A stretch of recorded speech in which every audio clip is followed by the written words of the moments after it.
I have a Halloween gadget story for you, and it involves the St. James Church in London, England during the early 1800s. In their registry for their cemetery, there's a very interesting entry. It starts off with a name, simple enough, Bridgets Story was buried. Okay. But then an attendant had raced back to the book, scratched out her name, and put 3 chilling words as explanation: child, not dead. This was the cholera pandemic, and it brought to light a greater sensitivity towards the prospect of premature burial. There were so many people getting sick that churches and hospitals were overrun, and there's so many people dying that cemeteries became overcrowded. There are burial plots that have been found that had 9 coffins stacked on top of each other, buried deep. And as attendants would come back to bury more coffins, they'd find evidence, damage of lids having been pounded from inside, scratch marks, broken fingernails. Clearly, some people weren't dead and were waking up and trying to dig their way out. Which leads us back to Bridget's entry, because obviously this inspired somebody to double check, triple check on her, and they realized before they buried her, she was still breathing. Now, Bridget was very young. She was just an infant. Her mother's in the same registry, listed as having died of childbirth. But that's not unusual. There are so many people dying very young in their lives that there are entire cemeteries that have been found where half the bodies are basically 12-year-olds. It's just astonishing.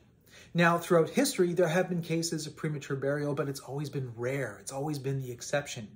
This was the cholera pandemic, though, and it increased the chances because you had so many bodies being buried so quickly. You had a disease that was so strange and unusual that premature burial started to happen. What was once rare became uncommon, and you started to see and notice the evidence all around. Technology played 3 interesting roles at this time. The first was as the printing press. You had pamphlets being sold on the streets that gave updates about the pandemic, but also included accounts of people who were being buried alive. And this really gripped the fears of a lot of people. It was not just the concern that you had people who seemed to be dead and suddenly were waking up alive, but also these were sick people. These were people who were transformed by disease. And there was the suspicion that it was more to the story than then simply waking up and returning back to life, that they might have changed somehow. And so it's not a coincidence at all that this is the same time in which you have the first stories about vampires being printed. John Polidori's The Vampire, 1819, Varney the Vampire, 1845, and of course, Bram Stoker's Dracula. The second role technology played was it introduced the concept of safety coffins. So for the affluent, for the rich, if you wanted to, you could buy a special coffin that would protect you from being buried alive. There were so many designs, but the basic idea was the same. When you were buried, there would be a rope around your wrist or your ankle, and this would leave the coffin and go up through a pipe or a channel in the soil all the way to the surface where there would be an alarm system, often just a bell. And the idea is that if you woke up in your coffin, you'd simply pull on the rope, the bell would sound, and sentry and guards that were hired to watch the cemeteries throughout the night would hear the bells and come running and dig you up. Now, here's the interesting thing. There is not a single account or report of anyone having been rescued in this way. And I'll leave you to decide, is that merely because affluent cemeteries didn't have cases of people being buried by accident?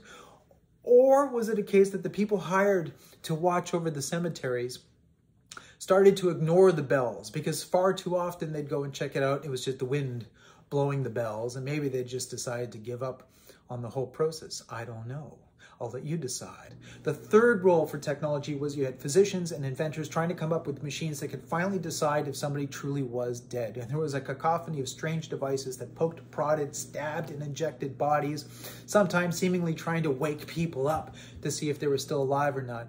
But the one that proved to be successful, a man named René Laennec, came up with a device that could listen to the interior of the body for the subtlest sounds of organs still moving, of fluid still flowing.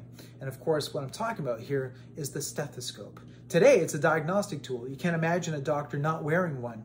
But at the time, the whole point was to decide whether somebody was dead or not. And it proved to be successful. Invented in 1816, and like lots of inventions, it took a while for it to take off. But when it did, You have a physician, he could fold it up, put it in his pocket, go and visit a pack of patients and very quickly say, this person goes to hospital, this person goes to cemetery, and be right so consistently that people finally became comfortable once again relinquishing their relatives to clergymen, being able to say goodbye to their loved ones, knowing that yes, they finally would be able to rest in peace. Now, there are lots of lists about what are the greatest gadgets of all time, the loom, the personal computer, the iPhone.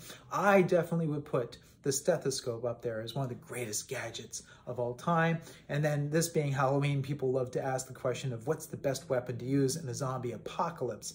Again, the stethoscope, because it's the thing that proved that zombies don't actually exist. And here it proved to be such a transformative comfort during a pandemic that I would say it helped prevent the apocalypse from happening. Thank you very much for listening.